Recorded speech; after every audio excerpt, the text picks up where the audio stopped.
দুনিয়ার যত মানুষ আছে এই মানুষের মধ্যে আমার কাছে সবচাইতে উত্তম আচরণ পাবার যোগ্য কে? নবীজি জবাব দিলেন, উম্মুকা, তোমার মা। সাহাবী প্রশ্ন করলেন, সুম্মা আইয়ুন, হুজুর এরপর কে? নবীজি জবাব দিলেন, উম্মুকা, তোমার মা। সাহাবী প্রশ্ন করলেন, সুম্মা আইয়ুন, হুজুর এরপর কে? নবীজি জবাব দিলেন, উম্মুকা, তোমার মা। সাহাবী প্রশ্ন করলেন, সুম্মা আইয়ুন, এরপর কে? নবীজি বললেন, সুম্মা আবুকা, এরপর তোমার বাবা। মায়ের কথা 3 বার বললেন, বাবার কথা 1 বার বললেন। মা এমন 3টা কষ্ট পায়, বাবা কখনো এই 3 কষ্ট পায় না। 1 নাম্বার, হামালাতু উম্মুহু কুরহা, মা সন্তানকে পেটে ধারণ করার কষ্ট পায়, এটা বাবা কখনো পায় না। 2 নাম্বার, ওয়াদাআতহু কুরহা, মা সন্তান প্রসব করার কষ্ট পায়, বাবা কখনো সন্তান প্রসবের কষ্ট পায় না। 3 নাম্বার, ওয়া হামলুহু ওয়া ফিসালুহু, মা সন্তানকে দুধ পান করানোর কষ্ট পায়, এটা বাবা কখনো পায় না। রাতের বেলা 10 মিনিট 20 মিনিট কিছুক্ষণ পর পর কতবার ঘুম ভাঙ্গে আর বাচ্চাকে দুধ পান করাইতে হয়, এই কষ্ট বাবা কখনো পায় না। বরং মাঝে মাঝে বাবা বিরক্ত হয়ে অন্য রুমে গিয়ে ঘুমায়। কেন? বাবার এই বিরক্তির কারণ বাচ্চা একটু পরে পরে চিল্লাচিল্লি করে, ঘুম ভালো হওয়ার জন্য অন্য রুমে গিয়ে ঘুমায়। কিন্তু মা বারবার তার প্রস্রাবের কাঁথা উল্টাইতেছে, পাল্টাইতেছে, পরিষ্কার করতেছে, দুধ পান করাইতেছে, এটা বাবা কখনো এই কষ্ট পায় না। এই জন্য নবী মায়ের কথা 3 বার বললেন, কারণ এই 3 কষ্ট পৃথিবীর কোনো বাবা পায় না, এটা শুধু মায়েরাই পায়। শেষে বললেন, সুম্মা আবুকা, তোমার বাবা। একজন সাহাবী, তার নাম মিকদাম রাদিয়াল্লাহু তাআলা, তিনি বলেন, আনিল মিকদাম রাদিয়াল্লাহু তাআলা আনহু قال قال رسول الله صلى الله عليه وسلم, নবীজি বলেন, ইন্নাল্লাহা ইউসিকুম বিউম্মাহাতিকুম সালাস, আল্লাহ তোমাদেরকে তোমাদের মায়ের সাথে আচরণ যেন ভালো করো, এই ব্যাপারে আল্লাহ তোমাদেরকে 3 বার হুকুম করছেন। ওয়া ইন্নাল্লাহা ইউসিকুম বিআবাইকুম, আল্লাহ তোমাদের বাবাদের সাথেও সুন্দর আচরণের হুকুম করছেন। ওয়া ইন্নাল্লাহা ইউসিকুম বিল আকরাব ফাল আকরাব, আল্লাহ তোমাদেরকে নিকট আত্মীয়দের সাথে সুন্দর আচরণ করার হুকুম করেন। আল্লাহ আমাদের সকলকে মাতা পিতার প্রতি যেন আমরা উত্তম আচরণ করতে পারি, আল্লাহ তৌফিক দান করেন। লাম্মা কদিমা মুআযুম মিনাশ শাম সাজাদা লিন-নবী সাল্লাল্লাহু আলাইহি ওয়াসাল্লাম, মুআয ইবনে জাবাল রাদিয়াল্লাহু তাআলা আনহু যখন শাম দেশ থেকে আসলেন, শাম দেশ থেকে এসে নবীজিকে সিজদা দিলেন। বলেন নাউজুবিল্লাহ। আল্লাহর মাখলুকদের মধ্যে সবচাইতে শ্রেষ্ঠ যিনি, তিনি হলেন মুহাম্মদ সাল্লাল্লাহু আলাইহি ওয়াসাল্লাম। তো মুআয রাদিয়াল্লাহু তাআলা শাম দেশ থেকে আইসা নবীজির সিজদা দিয়ে দিছে। নবীজি বললেন, মা হাযা ইয়া মুআয, মুআয তুমি এটা কি করলা, আমাকে তুমি সিজদা দিলা? মুআয রাদিয়াল্লাহু তাআলা আনহু জবাব দিলেন, আতাইতু শাম ফাওয়াফাকতুহুম ইয়াসজুদুনা লিআসাকিফাতিহিম ওয়া বাতারিকাতিহিম, হুজুর আমি শাম দেশে গেলাম, সেখানে যাওয়ার পর তাদেরকে আমি দেখলাম তাদের ধর্মীয় নেতা এবং রাজনৈতিক নেতাদেরকে সিজদা দেয়। ফাওয়াদিতু ফি নাফসি আন নাফআলা বিকাযাকা ইয়া রাসূলুল্লাহ, আমি যখন দেখলাম তারা মানুষকে সিজদা দেয়, আমি মনে মনে নিয়ত করে ফেললাম আমি মদিনায় আইসা আপনারে সিজদা দিব, কারণ তাদের চেয়ে আপনি বেশি দামি, অতএব আপনি সিজদা পাওয়ার আরো বেশি যোগ্য। কথা তো ঠিক, এদের চেয়ে তো নবীজি দামি, এটা তো সত্য কথা, তাই আমি আপনারে সিজদা দিছি। নবীজি বললেন, ফালা তাফআলু, সাবধান, কোশ্চিনকালেও এটা করবা না। আল্লাহ ছাড়া কাউকে সিজদা দেওয়া জায়েজ নাই। আল্লাহর পরে যিনি শ্রেষ্ঠ, এই জগতেও শ্রেষ্ঠ, ওই জগতে শ্রেষ্ঠ মুহাম্মদ সাল্লাল্লাহু আলাইহি ওয়াসাল্লাম। এই নবী বলেন আমাকেও সেজদা দেওয়া জায়েজ নাই, অতএব দুনিয়ার অন্য কাউকে, কোনো মানুষ যত বড় হোক ছোট হোক, তাদেরকে সিজদা দেওয়া হারাম। মুফতি, মুহাদ্দিস, শাইখুল হাদিস, পীর, ফকির যেই হবে, সে যেই হোক না কেন, তাকে সেজদা দেওয়া হারাম। আবু দাউদ শরীফের 2140 নম্বর হাদিসের বর্ণনা। এই হাদিসের বর্ণনাকারী সাহাবীর নাম কাইস ইবনে সাদ রাদিয়াল্লাহু তাআলা আনহু। এই কাইস ইবনে সাদ বলেন আতাইতুল হিরা, কুফার একটা এলাকা আছে হিরা, এই হিরা নামক এলাকায় আমি গেলাম। ফারাআইতুহুম ইয়াসজুদুনা লিমারজুবানিন লাহুম, আমি গিয়ে দেখলাম তারা তাদের নেতাকে সিজদা দেয়। ফাকুলতু রাসূলুল্লাহি আহাক্কু আন ইউসজাদা লাহু, আমি মনে মনে বললাম কোন মানুষ যদি সিজদা পাওয়ার যোগ্য হয় সেটা সবচাইতে বেশি যোগ্য হলেন আল্লাহর নবী। যদি কোন মানুষ সিজদা পাওয়ার যোগ্য হয়, সবচাইতে বেশি যোগ্য রাসূল সাল্লাল্লাহু আলাইহি সাল্লাম যদি হয়, কারণ ওনার চেয়ে দামি তো কেউ নাই। ফাতাইতুন নাবিয়্যা সাল্লাল্লাহু আলাইহি ওয়াসাল্লাম, আমি আল্লাহ নবীর কাছে আসলাম। আসার পর নবীজিকে বললাম ইয়া রাসূলুল্লাহ আতাইতুল হিরা, আমি কুফার হিরা নগরীতে গেলাম। সেখানে যাওয়ার পর দেখলাম তারা তাদের নেতাকে সিজদা দেয়। ফাআনতা ইয়া রাসূলুল্লাহ আহাক্কু আন নাসজুদা লাকা, মানুষ যদি সিজদা পাওয়ার যোগ্য হয়, আপনি সবচেয়ে বেশি যোগ্য সিজদা পাওয়ার, ঠিক না? মানুষ যদি সিজদা পাওয়ার যোগ্য হয়, আপনি সবচেয়ে বেশি যোগ্য। নবীজি কয় কি বলতে চাও? আমি আপনাকে সিজদা দিতে চাই। নবীজি বললেন আরাআইতা লাউ কুনতা মারারতা বিকবরি, তুমি যদি আমার কবরের পাশ দিয়ে অতিক্রম করো। নবীজি কি কবরে তখন না দুনিয়াতে? দুনিয়াতে। আরাআইতা লাউ মারারতা বিকবরি, তুমি যদি আমার কবরের পাশ দিয়ে যাও, আকুনতা তাসজুদা লাহু, আকুনতা তাসজুদু লাহু, তুমি কি আমার কবরকে সিজদা করতা? সাহাবী জবাব দিলেন না, আমি আপনার কবরকে সিজদা করব না।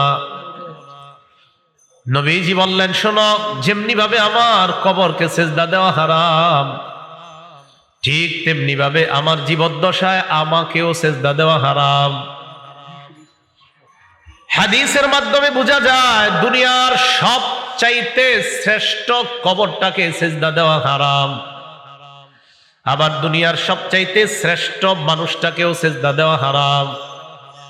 দুনিয়ার সবচাইতে শ্রেষ্ঠ মানুষ যিনি, তাকেও সিজদা দেওয়া হারাম, তার কবরকেও সিজদা দেওয়া হারাম। অতএব দুনিয়ার কোন পীর, ফকির অথবা তাদের কবরে, মাজারে সিজদা দেওয়া হারাম। শিরিক। বলেন কি? শিরিক। আল্লাহ আমাদেরকে কথাগুলা বুঝার তৌফিক দান করে।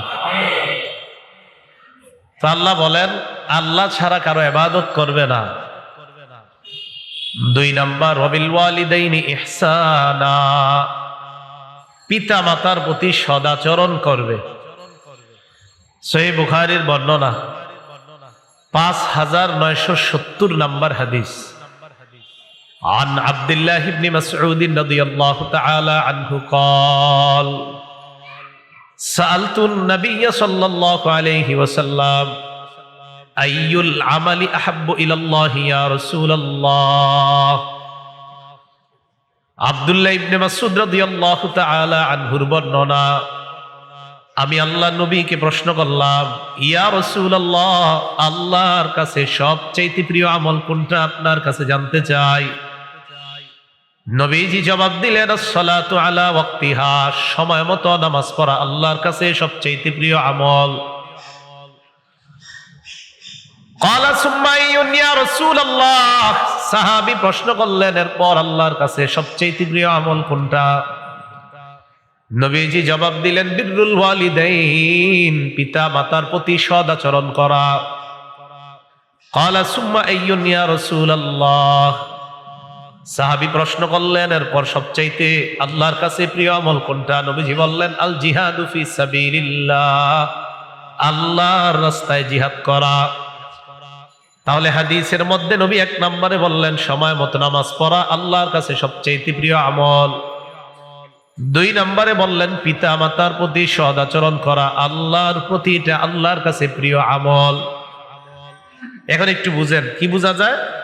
আপনি আপনার আব্বার সাথে নম্র ভাষায় কথা বলাটা এটা আমল। কারণ নবীজির সাহাবী প্রশ্ন করছে আল্লাহর কাছে প্রিয় আমল কোনটা, তো নবীজি 1 নম্বরে বলছে নামাজ পড়া। সাহাবী 2 নম্বরে বলছে হুজুর এরপর আল্লাহর কাছে প্রিয় আমল কোনটা?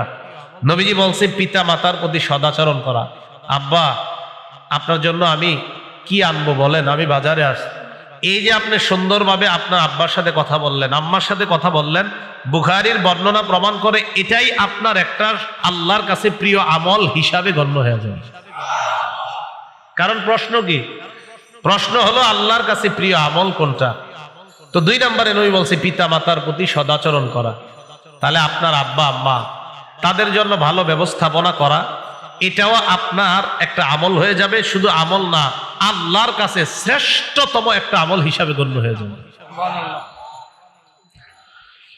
সহিহ বুখারীর বর্ণনা 5971 নম্বর হাদিসের বর্ণনা। عن أبي هريرة رضي الله تعالى عنه قال جاء رجل إلى رسول الله صلى الله عليه وسلم। আবু হুরায়রা রাদিয়াল্লাহু তাআলা আনহুর বর্ণনা, এক ব্যক্তি আল্লাহর রাসূলের কাছে আসলেন।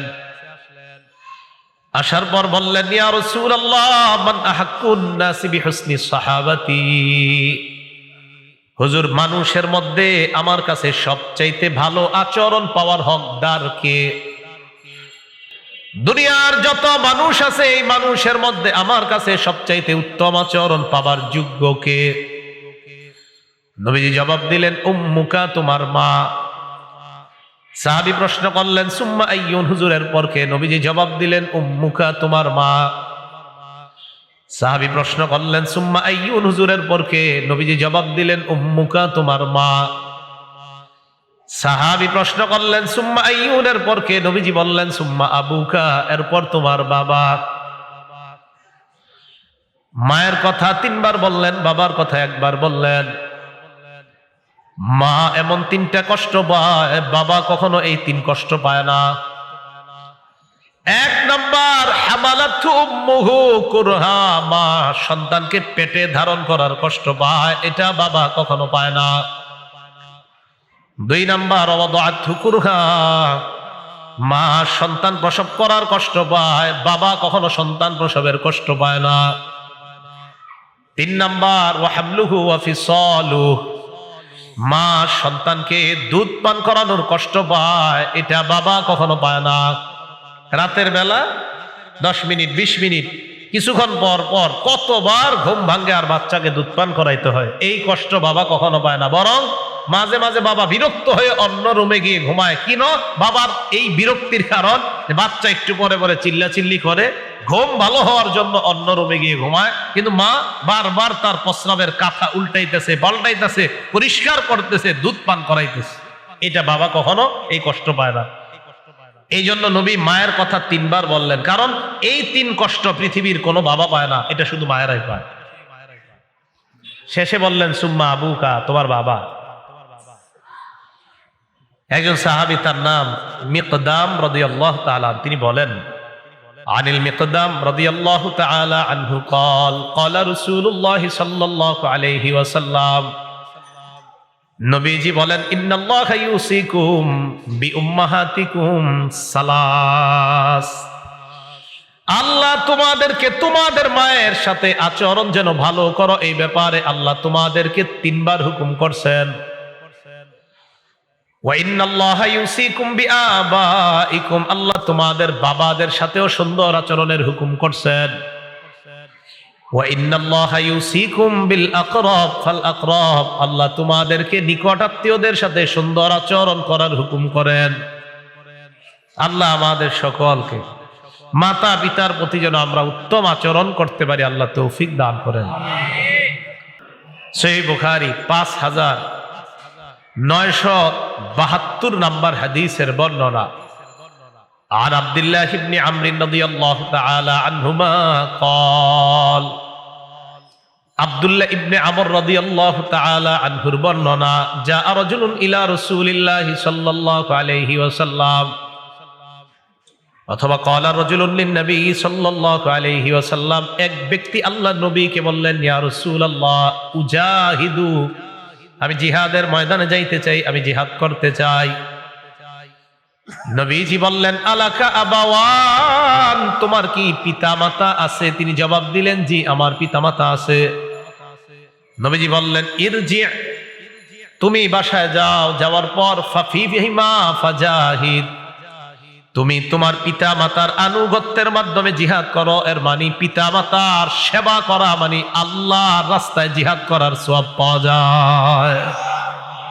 ইরজি ফাফিহিমা ফাজাহিদ, দাও বাসায় যাও, পিতা মাতার সেবা করার মাধ্যমে জিহাদ করো। সহিহ বুখারী 5973 নম্বর হাদিসের বর্ণনা।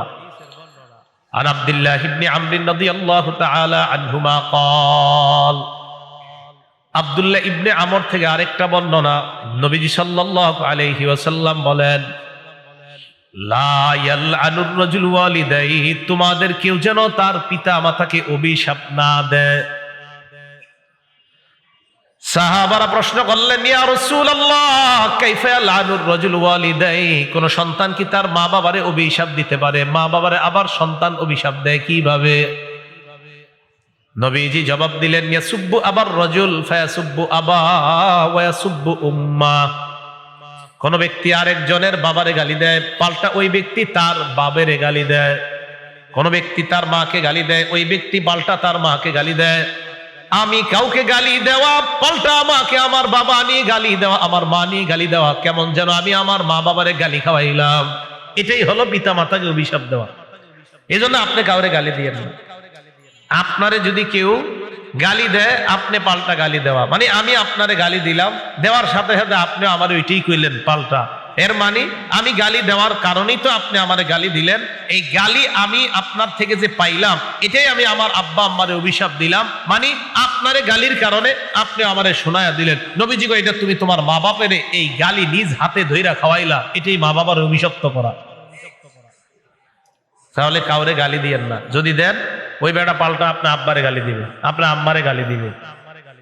আল্লাহ বুঝার তৌফিক দান করেন। রাসূলুল্লাহ সাল্লাল্লাহু আলাইহি সাল্লামের সাহাবী একজন নাম মুআবিয়া ইবনে জাহিমা আস-সুলামি।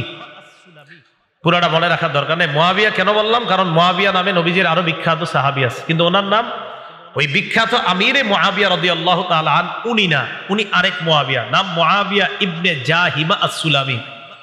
আর আমিরে মুআবিয়া বিখ্যাত যিনি, তার নাম মুআবিয়া ইবনে আবি সুফিয়ান। উনি আবু সুফিয়ান রাদিয়াল্লাহু তাআলা আনহুর সন্তান মুআবিয়া। আর আমি এখন যে সাহাবীর নাম বললাম, ওনার নাম মুআবিয়া ইবনে জাহিমা আস-সুলামি রাদিয়াল্লাহু তাআলা। তিনি রাসূল সাল্লাল্লাহু আলাইহি সাল্লামের কাছে আসছে। আসার পর নবীজিকে বলতেছেন, ইন্নী কুনতু আরাদতুল জিহাদ মাকা ইয়া রাসূলুল্লাহ, ইয়া রাসূলুল্লাহ আমি আপনার সাথে জিহাদের ময়দানে থেকে আপনার পাশে থেকে লড়াই করতে চাই।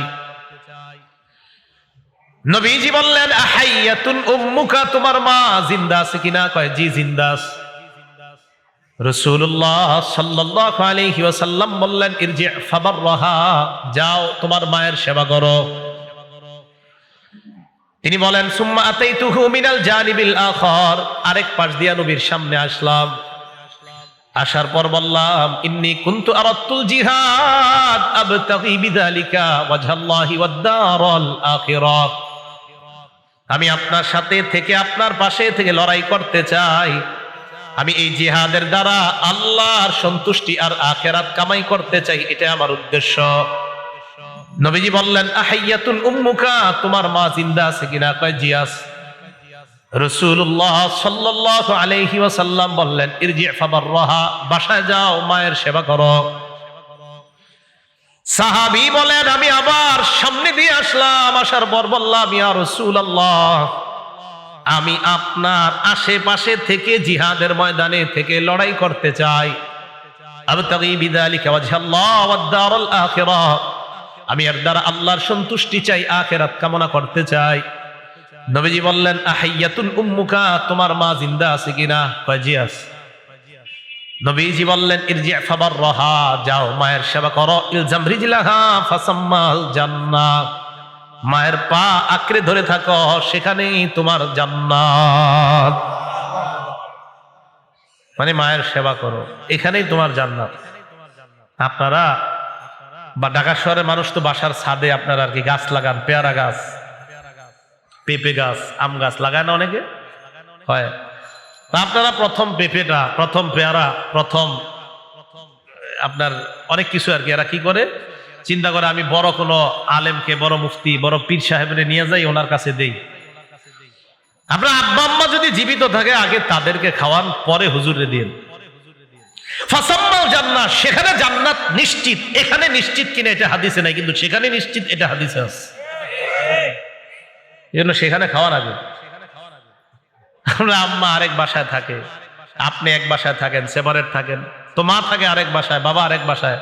আপনি বিরিয়ানি রান্না করলেন, তো আপনার মাথায় আসলো আমি মসজিদের ইমাম সাহেবের জন্য পাঠাবো। হ্যাঁ, আগে আপনার আব্বা আম্মার জন্য পাঠান, পরে ইমাম সাহেবের জন্য পাঠান। আগে ওখানে পাঠান, এখানেও পাঠান, সমস্যা নেই, কিন্তু আগে ওখানে। ওনাদেরকে কখনো ভুলবেন না, মুহূর্তের জন্য না। ফাসাম্মাল জান্নাত, রাসূল বলছেন সেখানে জান্নাত। তো রাসূলুল্লাহ সাল্লাল্লাহু আলাইহি সাল্লাম সাহাবীকে বললেন, মায়ের সেবা করো, মায়ের সেবা করো।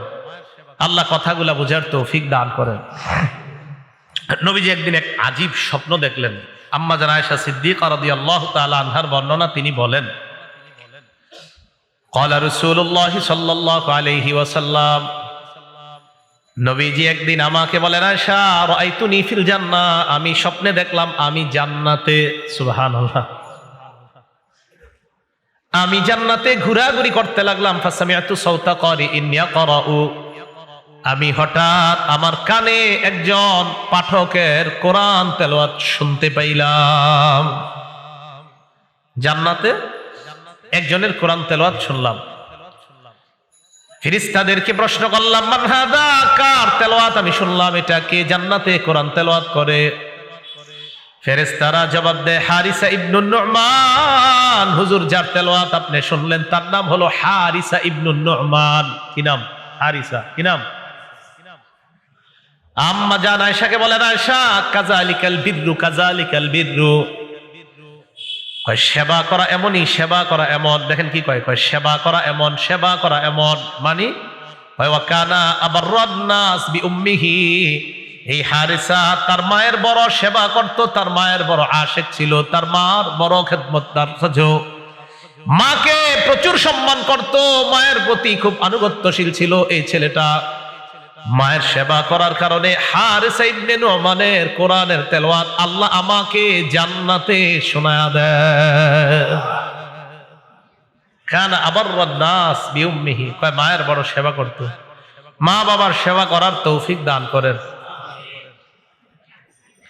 নবীজি সাল্লাল্লাহু আলাইহি সাল্লামের সাহাবী আব্দুল্লাহ ইবনে ওমর রাদিয়াল্লাহু তাআলা আনহুমার কাছে এক ব্যক্তি আসছে। ওনার নাম তাইসালা ইবনে মাইয়াস, তাবিঈ। পুরা নামটা মনে রাখতে হবে না, শুধু এতটুকু যদি মনে রাখতে পারেন, তাইসালা। কি নাম? তাইসালা। এই তাইসালা ইবনে মাইয়াস তিনি বলেন, কুনতু মান নাজদাব, আমি যুদ্ধ বিগ্রহে লিপ্ত থাকতাম, বিভিন্ন এলাকায় যুদ্ধ করতে যাইতাম। ফাআসাবতু যুনুবান লা আরাহা ইল্লা মিনাল কাবাইর, আমি কিছু গুনাহ করে ফেলছি, যেই গুনাহগুলো আমার কাছে কবিরা গুনাহ বলে মনে হচ্ছে। ফাযাকারতু যালিকা লি ইবনে ওমর রাদিয়াল্লাহু তাআলা আনহুমা, আমি আমার এই গুনাহ আব্দুল্লাহ ইবনে ওমরকে জানাইলাম। আব্দুল্লাহ ইবনে ওমর বললেন, তুমি যেই গুনাহগুলা করলা, গুনাহগুলা কি কি? আমি জবাব দিলাম, কাজা ওয়া কাজা, অমুক অমুক গুনাহ করছি। ইবনে ওমর বললেন, লাইসাত হাদিহি মিনাল কাবাইর, এইগুলা কবিরা গুনাহ না। উনি শুনা বললেন এগুলা কবিরা গুনাহ না। তখন তিনি বললেন, মনে রাখবা, হুন্না তিসউন, বড় বড় প্রধানতম কবিরা গুনাহ হলো 9টা। বলেন, প্রধান কবিরা গুনাহ কয়টা? আরো আছে অনেক। তো ইবনে ওমর বলেন অনেক না, 9টা। মনে রাখবেন তো? তাহলে বলি, হ্যাঁ। 1 নাম্বার আল ইশরাকু বিল্লাহ, আল্লাহর সাথে শিরিক করা। সব কবিরা গুনার বস আল্লাহর সাথে শিরিক করা। 2 নাম্বার ওয়াকাতলু নাসামা, নর হত্যা করা, মানুষ হত্যা করা। 3 নাম্বার ওয়াকাসফুল মুহসানা, সতী সাদী নারীর উপর মিথ্যা অপবাদ দেওয়া। 4 নাম্বার ও আকলুর রিবা, সুদ খাওয়া। 5 নাম্বার ও আকলু মালিল ইয়াতীম, এতিমের সম্পদ অন্যায়ভাবে ভক্ষণ করা। 6 নাম্বার অল ফিরারু মিনাজ জাহফি, জিহাদের ময়দান থেকে পলায়ন করা।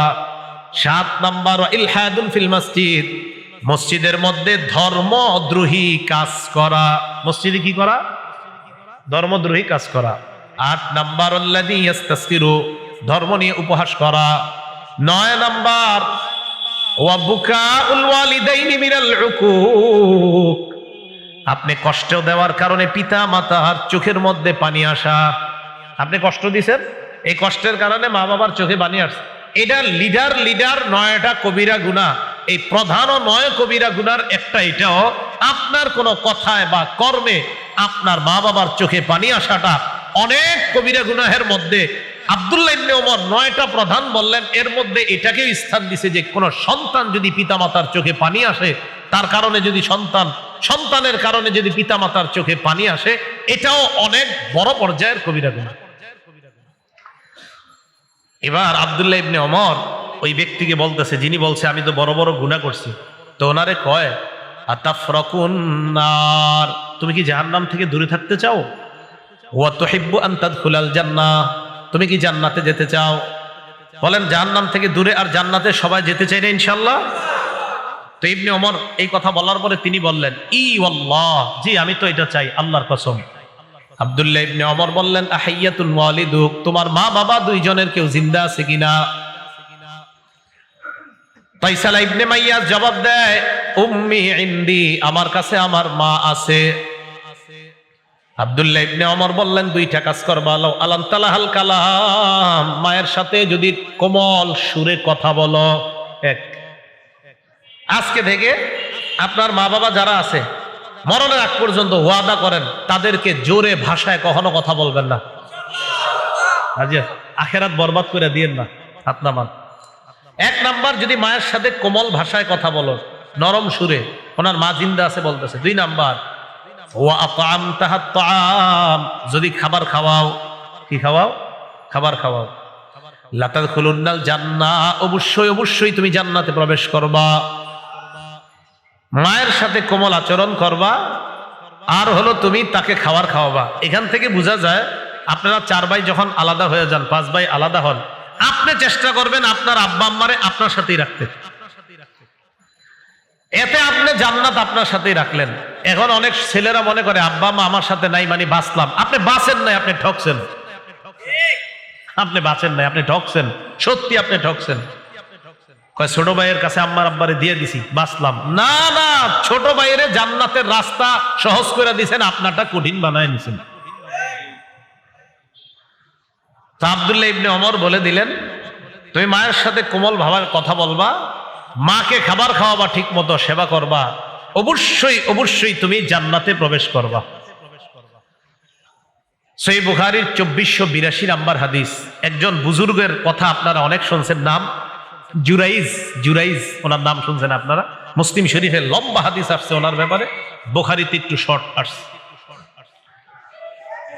এই জুরাইজের ব্যাপারে নবীজি বলেন কানা রাজুলুন ফি বানি ইসরাঈলা ইউকালু লাহু জুরাইজ, বনি ইসরাইলের এক ব্যক্তি ছিল, তার নাম ছিল জুরাইজ। কানা ইউসাল্লি ফি সাওমাআতিহি, এই জুরাইজ তার ইবাদত খানার মধ্যে ইবাদত করতেছিল, নামাজ পড়তেছিল, নফল নামাজ। ফাজাআত উম্মুহু, জুরাইজের মা আসছে, আসার পর কয় জুরাইজ আনা উম্মুকা কাল্লিমনি, জুরাইজ আমি তোমার মা, আমার সাথে কথা বলো। জুরাইজ চিন্তা করলো উসল্লি আও উজিবু, আমি কি নামাজ পড়বো না মায়ের ডাকে সাড়া দিব। ফাখতারাস সালাতা, তিনি নামাজকে বেছে নিলেন, নামাজ তিনি পড়তে লাগলেন। এটা বুখারীর বর্ণনা।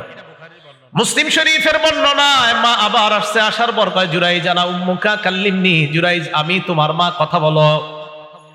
তিনি আবার চিন্তা করলেন নামাজ পড়বো নাকি মায়ের ডাকে সাড়া দিব, উনি নামাজ পড়তেই লাগলেন। মুসলিমের বর্ণনা, মা তৃতীয়বার আসছে, আসার পর কয় জুরাইজ কাল্লিমনি আনা উম্মুকা, আমি তোমার মা, আমার সাথে কথা বলো। আবার উনি চিন্তা করলেন নামাজ পড়বো নাকি মায়ের ডাকে সাড়া দিব, উনি নামাজ পড়তে লাগলেন। মা এবার আল্লাহর কাছে বললেন, আল্লাহুম্মা লা তুমিতহু হাত্তা তুরিয়াহুল মুমিসাত। আল্লাহ তুমি জুরাইজের মরণ দিবা না পতিতার চেহারা না দেখায়া। কার চেহারা? সতীত্ব বিক্রি করে যে বেড়ায় টাকার বিনিময়ে এমন নারী। যদিও এটার বাংলাটা আরো ভয়ঙ্কর, ওই বাংলাটা আমি এখানে বলছি না। মুমিসাতের আরেকটা বাংলা আছে, তো সেটা বলতে আমার লজ্জা করছে। তো যাই হোক, টাকার বিনিময়ে সতীত্ব বিক্রি করে বেড়ায়, বাস এর থেকে আপনারা বুঝে নেন বাংলাটা কোন ধরনের হতে পারে। তো মা বদদুয়া করছে, আল্লাহ এই জাতীয় নারীর চেহারা না দেখায় তার মরণ দিও না। ঘটনা ঘটে গেছে, ওই এলাকার একজন এরকম নারী, যিনি আপনার সভ্যতার বিপরীতে চলে, যেই নারী আর কি, এরকম একজন নারী। তো এই নারী বলল, লাফতিনান্না জুরাইজান, আমি জুরাইজকে পরীক্ষা করবো, ওরে ফেতনায় ফালাম। এক নারী বইলা ফেলছে। জুরাইজের কাছে আসছে, আসার পর ফাতাআররাজাত লাহু, নিজেরে বিভিন্ন ভঙ্গিমায় মোহনীয় রূপে আকর্ষণীয় ভাবে জুরাইজের সামনে উপস্থাপন করছে। নাউজুবিল্লাহ। ফাবা, জুরাইজ কোনো ভ্রুক্ষেপ করে নাই, অর্থাৎ উনি মাশাআল্লাহ ওনার ইবাদতে উনি লিপ্ত ছিলেন। ওনার ইবাদত থেকে ওই নারী জুরাইজকে বিচ্ছুত করতে পারে নাই। নারী চলে গেছে। ফাতাতরাইয়া, একজন রাখালের কাছে গেছে। ফামকানাতহু মিন নাফসিহা, রাখালের সাথে অপকর্ম করছে। করার পর ফাওয়ালাদাত গুলামা, সন্তান প্রসব করছে। জনগণের কাছে এই সন্তান নিয়ে আইসা কয়, জনগণ, জুরাইজ নামক ওই লোকটা আমার সাথে অপকর্মে লিপ্ত হয়েছে, এর প্রমাণ হলো এই সন্তান। নাউজুবিল্লাহ। জনগণ আসছে, আসার পর কাসারু সৌমাতা, জনগণ আইসা তার ইবাদতখানা ভেঙে ফেলছে। ওয়াসাব্বুহু, গালি দিস। ফাতাওয়াদ্দা ওয়া সাল্লা, জুরাইজ নামাজ পড়ছে। নামাজ পড়ার পর আতাল গুলাম, ওই ছেলের কাছে আসছে, ওই যে বাচ্চা, বাচ্চার কাছে আসার পর কয়, মান আবুকা, এই বাচ্চা তোমার বাবাকে। আল্লাহ পাক রব্বুল আলামিন সাথে সাথে ওই বাচ্চার জবান চালু করে দেয়। তিনজনে ছোটবেলায় কথা বলছে, ঈসা নবী, ইউসুফ আর জুলাইখা, এই দুইজনের ঘরে একটা বাচ্চা ছিল। ওই বাচ্চাটা, এই দুইজন যে কামরায় ছিল, একটা বাচ্চা ছিল ওই বাচ্চাটা। আর এই জুরাইজ যখন একটা বিপদে পড়ে গিয়েছে, তখন ওই যে বাচ্চাকে নিয়ে বিপদে ফালাইতে চেয়েছিল, এই বাচ্চারও জবান আল্লাহ চালু করছেন। যদিও তাফসীরের কিতাবে আরেকজনের নাম আসে, তিনি মুসা আলাইহিস সালাতু ওয়াস সালাম, উনিও শৈশবে কথা বলেছেন বলে তাফসীরের কিতাবে পাওয়া যায়। তবে হাদিসের মধ্যে এই তিনজনের নাম আছে। ইউসুফ আলাইহিস সালাতু ওয়াস সালাম আর জুলাইখা যেখানে ছিলেন একজন, আরেকজন হলো ঈসা আলাইহিস সালাম, আরেকজন হলো এই জুরাইজ বিপদে পড়ার পর যেই ছেলেটাকে নিয়ে বিপদে ফালাইতে চেয়েছিল ওই ছেলেটা। তো কয়, তোমার আব্বাকে? তো ছেলে বলে দিল, জালিকার রাঈ, অমুক রাখাল আমার পিতা। জুরাইজকে জনগণ কয়, নাবনি সাওমাআতাকা মিন যাহাব, তোমার ইবাদতখানাটা আমরা স্বর্ণ দিয়ে বানায় দিব। কয়, না না, লাগবে না, স্বর্ণ দিয়ে বানানো লাগবে না। আইদুহু মিন তিন, আগে যেমন মাটি দিয়েছিল মাটি দিয়ে আবার বানায় দাও। জুরাইজ বুঝতে পারছে যে এই ভাঙ্গাটা, এই বিপদে পড়াটা এটা তোমাদের দোষ না, আমি নিজের দোষে এটা বিপদে পড়েছিলাম। আম্মার কথা শুনি নাই, আম্মা বদদোয়া করে ফেলছে, এই বদদোয়া লেগে গিয়েছে। এখন আল্লাহ ওই বদদোয়া কবুল করে ফেলেছে। আমাকে আল্লাহ একটা বিপদে ফালায়া দুনিয়াবাসীর জন্য আল্লাহ একটা শিক্ষা রেখে দিয়েছে যে মায়ের কথা কতটা দ্রুত কবুল হয়ে যায়, এটা যেন সন্তানরা মাথায় রাখে।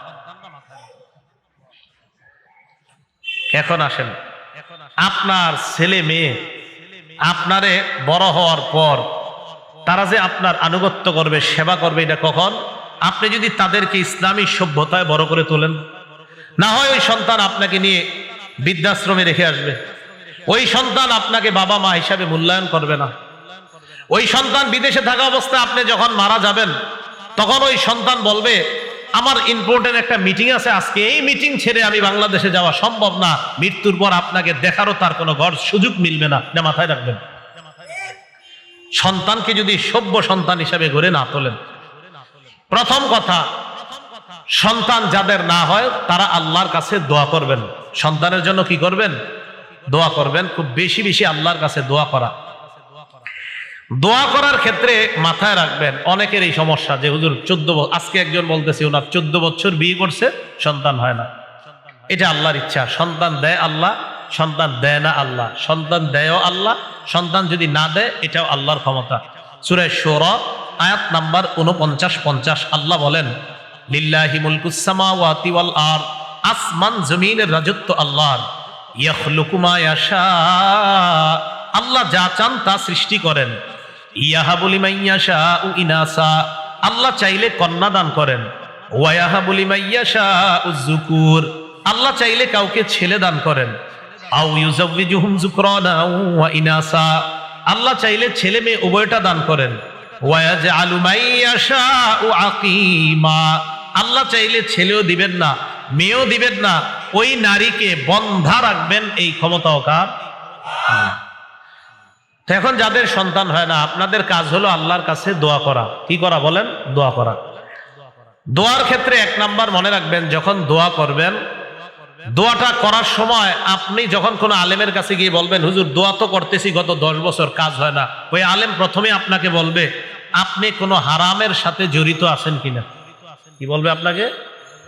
এখন আপনি যদি বলেন হুজুর এমন বড় কোনো হারামের সাথে জড়িত নাই, তবে ওই ছোটখাটো একটা ইয়াতে জড়িত আছে, এখানে আপনার হালকা কিছু সুদ আসে, কি আসে?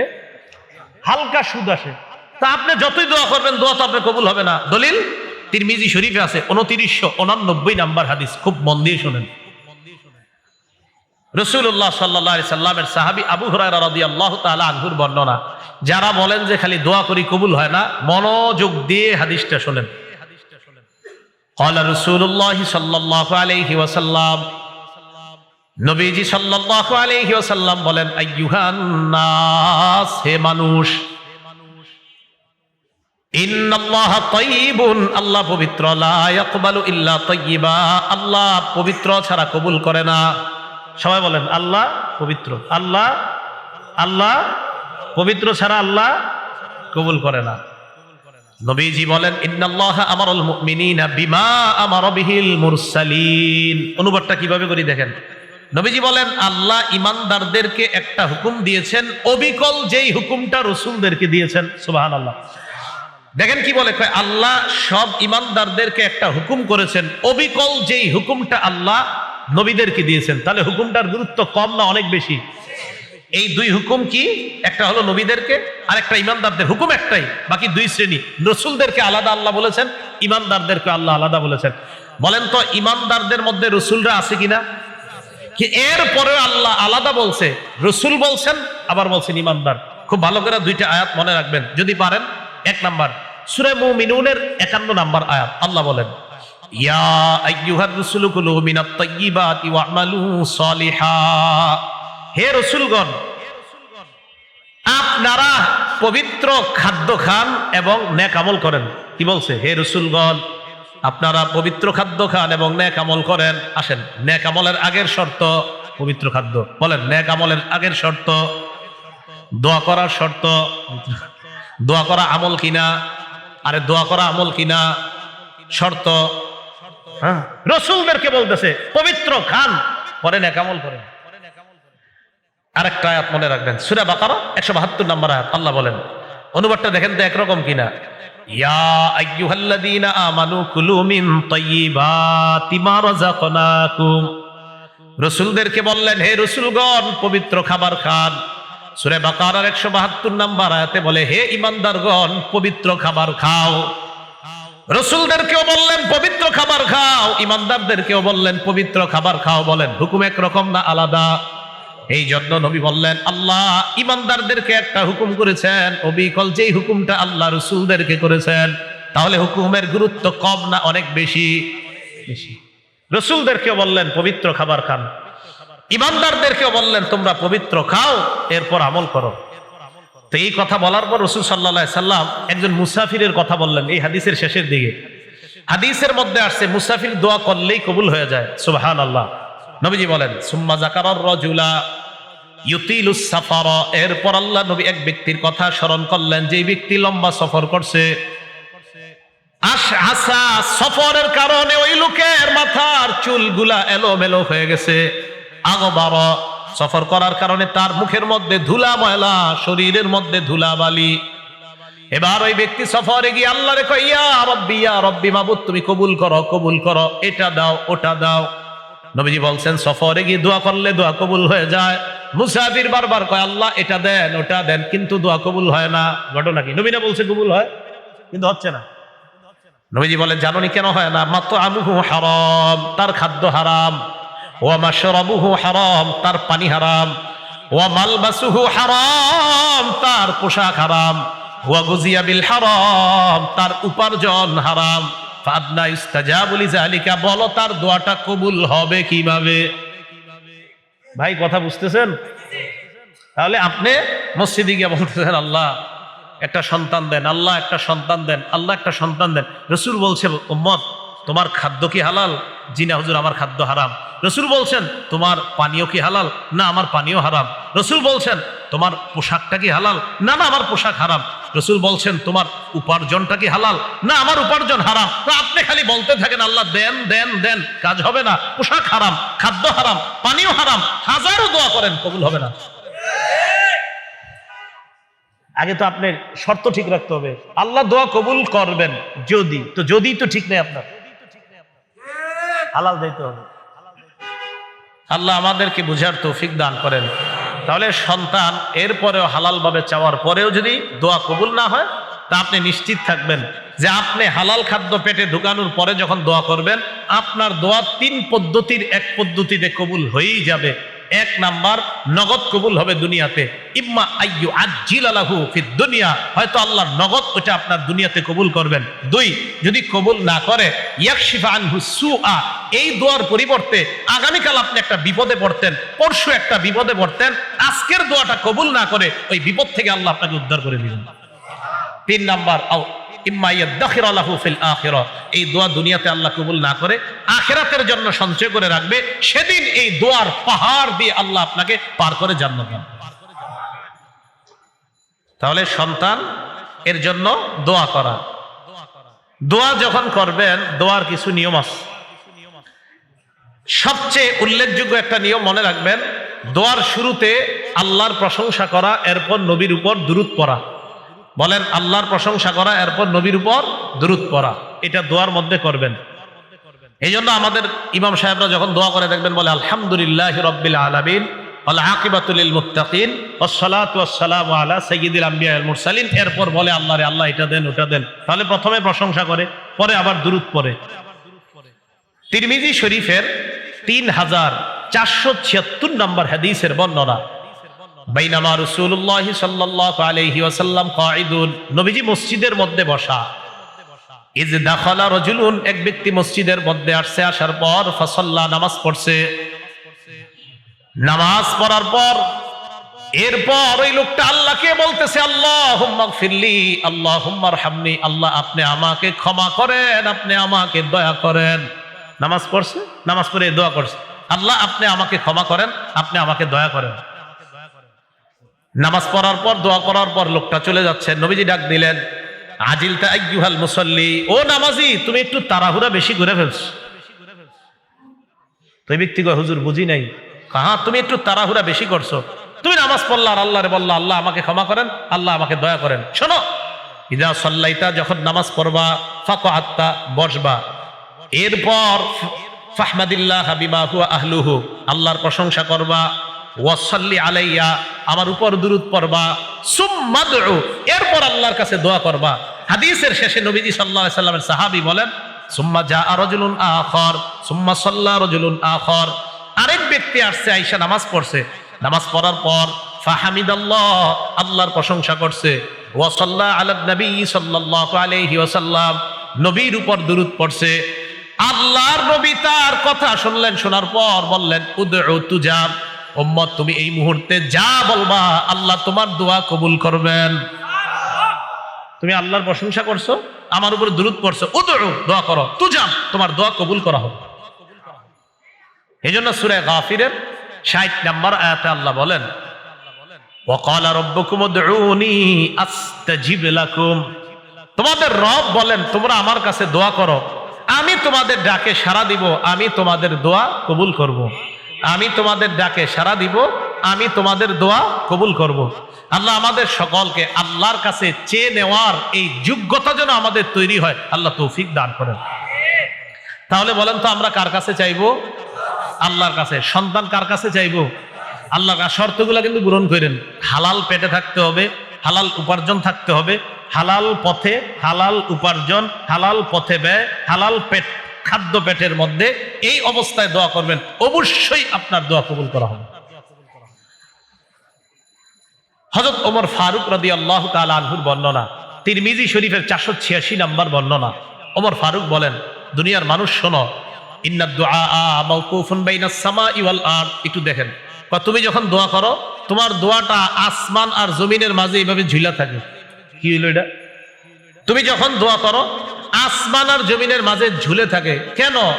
হাত্তা তুসাল্লি আলা নবী সাল্লাল্লাহু আলাইহি ওয়াসাল্লাম, দোয়ার মধ্যে যতক্ষণ নবীর উপর দুরূদ না পড়ো ততক্ষণ এটা ঝুলে থাকে। ওমর ইবনুল খাত্তাব বলেন, তুমি দোয়া করলা, দোয়ার মধ্যে যদি নবীর উপর দুরূদ না পড়ো, তোমার দোয়াটা ঝুলে থাকবে। যদি দোয়া কবুল করাইতে চাও, দোয়া যদি উপরে উঠাইতে চাও, আল্লাহর প্রশংসা করবা, নবীর উপর দুরূদ পড়বা, তাহলে তোমার দোয়া অবশ্যই আরশে চলে যাবে। তাহলে আল্লাহর প্রশংসা করা, নবীর উপর দুরূদ পড়া, এইভাবে দোয়া করা। দোয়ার ক্ষেত্রে দ্বিতীয় কথা, দোয়া করবেন এমন ভাবে যে নিজের কোনো অপরাধ থাকলে অপরাধগুলা আল্লাহর কাছে স্বীকার করবেন। আল্লাহ, আমি তো এই অপরাধগুলা করছি, এই কারণে কি আপনি আমার উপর নারাজ? মাবুদ, মেহেরবানি করে আমারে আপনি মাফ করেন। অপরাধ স্বীকার কইরে আল্লাহরে বললেন। আরে আল্লাহর কাছে স্বীকার করলে তো কেউ শুনতেছে না, আপনি আল্লাহকে বলেন, এটা আল্লাহর কাছে বলবেন। এই জন্য তো আমরা নামাজের শেষ বৈঠকে কি বলি? আল্লাহুম্মা ইন্নী যালামতু নাফসি যুলমান কাসীরা। আল্লাহ, আমি নিজের উপর অনেক জুলুম করছি, আমি স্বীকার করতেছি মাওলা, এত জুলুম করছি মাবুদ। আল্লাহ, লা ইয়াগফিরুয যুনুবা ইল্লা আনতা, আল্লাহ আপনি ছাড়া আমার এই গুনাহ মাফ করার কেউ নাই। ফাগফিরলি মাগফিরাতাম মিন ইনদিকা, আল্লাহ আপনার পক্ষ থেকে স্পেশাল ক্ষমা আমাকে করে দেন। সুবহানাল্লাহ। ওয়ারহামনি, আমাকে দয়া করেন। ইন্নাকা আনতাল গফুরুর রহিম, আপনি ক্ষমাশীল, আপনি দয়ালু।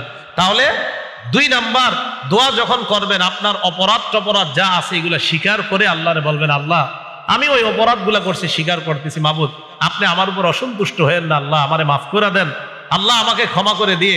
দীর্ঘদিন যাবত আমাদের সন্তান হচ্ছে না, আল্লাহ হয়তো ওই অপরাধের কারণে কি আপনি নাখুশ হয়ে আছেন কিনা, আল্লাহ অপরাধগুলা ক্ষমা করে দেন, আমাদের সন্তানের ব্যবস্থা করে দেন। এই গেল 2 নাম্বার। 3 নাম্বার, আত-তাদাররু, কাকুতি মিনতি করে আল্লাহর কাছে দোয়া করা। কি বলে রে? কাকুতি মিনতি, আল্লাহ দেন দেন, এইভাবে কাকুতি মিনতি করে আল্লাহর কাছে যেইভাবে পারেন দোয়া করা। যেন আপনাকে দেখলে মনে হচ্ছে আপনি অসহায়ের মতো আল্লাহর কাছে কি যেন বলতেছেন। কাকুতি মিনতি করে দোয়া করা। সূরা আনআমের 42-43 নম্বর আয়াতে আল্লাহ বলেন, ওয়ালাকাদ আরসালনা ইলা উমামিন মিন ক্বাবলিকা ফাআখাযনাহুম বিল বাসাই ওয়াদ-দাররাই লাআল্লাহুম ইয়াতাদাররুন।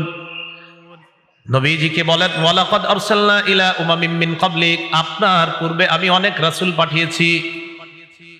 ফাআখাযনাহুম বিল বাসাই ওয়াদ-দাররা, যে জাতিদের কাছে আমি রাসূল পাঠিয়েছি তাদেরকে আমি দারিদ্রতা দ্বারা, অভাব অনটন দ্বারা, ক্ষুধা দ্বারা পাকড়াও করলাম। কেন পাকড়াও করছি জানেন?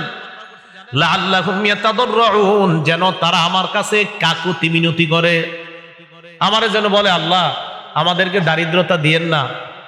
আল্লাহ বলেন, ফালাউলা ইজ জাআহুম বাসুনা তাদাররু, আমার গজব আসার পরেও তারা আমার কাছে কাকুতি মিনতি করে নাই। গজব আসার পরেও আমার কাছে তারা কাকুতি মিনতি করে না।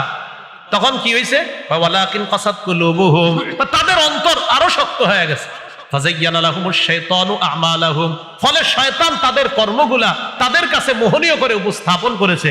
করোনার সময় আমি মনে করেছি যে করোনা যাওয়ার পর আমাদের বাংলাদেশের মানুষ মনে হয় আর কোনোদিন গুনাহ করবে না, আমি এটা মনে করেছিলাম। আল্লাহ বলেন, গজব দিলাম আমার কাছে কাকুতি মিনতি করার জন্য। কিসের কাকুতি মিনতি? ওই সময় নাকি ইন্টারনেট এত পরিমাণ ইউজ করা হয়েছে করোনার সময়, যা করোনার আগে পরে ইউজ করা হয়নি। ঘরে বসে বসে আর সুযোগ করে দিস।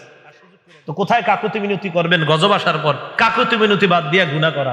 আল্লাহ বলে, গজব দিলাম আমার কাছে কান্না করো, কাকুতি মিনতি করো। তারা কয় না, আমাদের অন্তর শক্ত, আপনি করোনা না আরো কিছু দেন, কান্নু না। ভাবসাব এমন। কাকুতি মিনতি করা 3 নাম্বার। তো এইভাবে আল্লাহর কাছে বলা। আল্লাহ পাক রব্বুল আলামিন বলেন সূরা আরাফের 55 নাম্বার আয়াতে, উদউ রাব্বাকুম তাদাররুআন ওয়া খুফিয়া, তোমরা তোমাদের রবকে ডাকো কাকুতি মিনতি করে এবং গোপনে। মসজিদের এক কোনায় বসে যান মিয়া, সব মুসল্লিরা বের হওয়ার পর আস্তে ধীরে আল্লাহর কাছে আপনি বলতে থাকেন। আস্তেই বলেন, কোনো সমস্যা নাই। আল্লাহকে আস্তে বললেও আল্লাহ শোনেন। সহিহ বুখারীর 2992 নম্বর হাদিসের বর্ণনা, রাসূলের সাহাবী আবু মুসা আশআরী রাদিয়াল্লাহু তাআলা আনহু বলেন, কুন্না মা রাসূলিল্লাহি সাল্লাল্লাহু আলাইহি ওয়াসাল্লাম ফি সাফার, নবীজির সাথে এক সফরে ছিলাম আমরা। কুন্না ইযা আশরাফনা আলা ওয়াদ, আমরা যখন উঁচু জায়গায় আরোহণ করতাম, হাল্লালনা ওয়া কাব্বারনা, আমরা লা ইলাহা ইল্লাল্লাহ বলতাম আর বলতাম আল্লাহু আকবার, হাত্তা ইরতাফাত আসওয়াতুনা, আমাদের আওয়াজগুলা মাঝে মাঝে বেশি হয়ে যেত। লা ইলাহা ইল্লাল্লাহর আওয়াজ আর আল্লাহু আকবারের আওয়াজ খুব বেশি হয়ে যেত মাঝে মাঝে। নবীজি আমাদেরকে বলতেন, ইরবাউ আলা আনফুসিকুম, এই নিজেদের প্রতি একটু সদয় হও।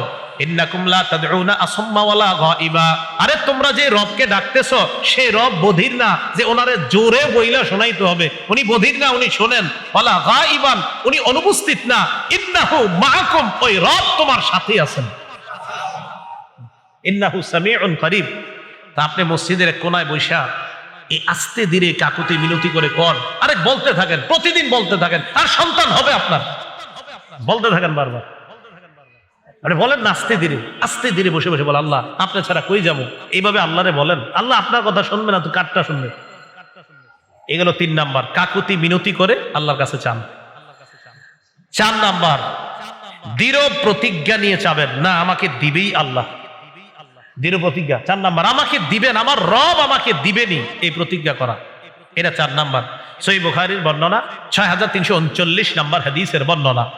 ক্বালা রাসূলুল্লাহ সাল্লাল্লাহু আলাইহি ওয়াসাল্লাম, নবীজি সাল্লাল্লাহু আলাইহি ওয়াসাল্লাম বলেন, লা ইয়াকুলান্না আহাদুকুম, তোমাদের কেউ যেন এইভাবে দোয়া না করে। কিভাবে? আল্লাহুম্মা গফিরলি ওয়ারহামনি ইন শিতা, আল্লাহ আপনি আমাকে মাফ করেন, আপনি আমাকে দয়া করেন যদি আপনি চান। এমনি দোয়া করো না। তোমাদের কেউ যেন দোয়া এইভাবে না করে যে আল্লাহ আপনি আমাকে মাফ করেন, আপনি আমাকে ক্ষমা করেন যদি আপনি চান। তুমি এটা আবার কি কইলা, যদি আপনি চান?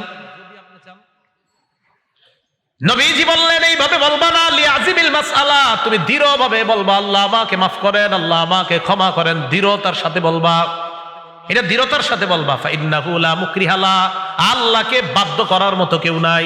তুমি যে আল্লাহরে বললা আল্লাহ আপনার মন চাইলে মাফ করেন, আল্লাহরে কি তুমি বাধ্য করতে চাও যে মন চাক আর না চাক? এটা কেমন শব্দ বললা? এই শব্দ আল্লাহকে কখনো বলবা না। আল্লাহ মাফ করেন, আল্লাহ ক্ষমা করেন, একিন রাখবা আমার রব আমাকে মাফ করবেনি, আমার রব আমাকে ক্ষমা করবেনি। আপনি আস্তে ধীরে কাকুতি মিনতি করে মসজিদের কোনায় বসে বলেন, আল্লাহ সন্তান হচ্ছে না, সন্তান দেন। মা বোনরা যারা আছেন ঘরে এক জায়গায় বসেন, বৈশা আল্লাহরে বলেন, আল্লাহ বিয়ে হলো 10 বছর সন্তান হয় না, আল্লাহ আপনি দেন, আপনি ছাড়া তো সন্তান কেউ দিতে পারে না, মাবুদ কোথায় যাব, আল্লাহ আপনি দেন। দৃঢ় প্রতিজ্ঞা রাখবেন যে আমার রব আমাকে সন্তান দিবেনি। জাকারিয়া নবীকে বৃদ্ধ বয়সে দিলেন, ইব্রাহিম নবীকে বৃদ্ধ বয়সে দিলেন, আপনাদের তো বয়স এখনো 30 বার হয় নাই। তো রাসূল সাল্লাল্লাহু আলাইহি সাল্লাম বললেন, আল্লাহর কাছে চাইতে হবে কিভাবে বলেন তো? দৃঢ় প্রতিজ্ঞা, না আমার রব আমাকে দিবেন। 5 নাম্বার, পিরাপিরি করা। পিরাপিরি মানে কারে কয়? পিরাপিরি আবার কারে কয় দেখেন, একটু বুঝেন আবার। আল্লাহ দেন দেন দেন, আল্লাহ দেন, আল্লাহ আপনি দেন, আপনি দেন, আপনি না দিলে কে দিবে? আল্লাহ আপনি দেন দেন, এইভাবে বলা, এটারই পিরাপিরি। ফাথুল বারি 11 নম্বর খণ্ড 98 নম্বর পৃষ্ঠায় আসছে আম্মা জান আয়েশা সিদ্দিকার বর্ণনা, ইন্নাল্লাহা ইউহিব্বুল মুলিহিনা ফিদ দুআ, দোয়ার মধ্যে যারা এটা করে বারবার, আল্লাহ দেন দেন, আল্লাহ আপনি দেন, আপনি না দিলে কে দিবে? আল্লাহ দেন দেন, এইভাবে বারবার বলাটা আল্লাহ পছন্দ করে, যে আমার বান্দা আমারে বারবার বলতেছে, আল্লাহ পছন্দ করে। তাহলে সন্তান আপনি আল্লাহর কাছ থেকে চেয়ে নিবেন, নেওয়ার পর এই সন্তানটাকে আদর্শ যোগ্য সন্তান হিসাবে গড়ে তুলবেন। লালন পালন যখন করবেন ইসলামী সভ্যতায়, ওই সন্তান পিতা মাতার অধিকারগুলা রক্ষা করবে। ওই সন্তান কখনো তার মা বাবাকে বৃদ্ধাশ্রমে রেখে আসবে না, মা বাবাকে কষ্ট দিবে না, বরং ওই সন্তান মনে করবে আমার মা বাবা আমার জান্নাত, আমার মা বাবাই আমার জাহান্নাম। যদি তাদের প্রতি সদাচরণ করি তাহলে জান্নাত সহজ, যদি তাদের প্রতি আমি বেয়াদবি অসদাচরণ করি তাহলে জাহান্নামও সহজ।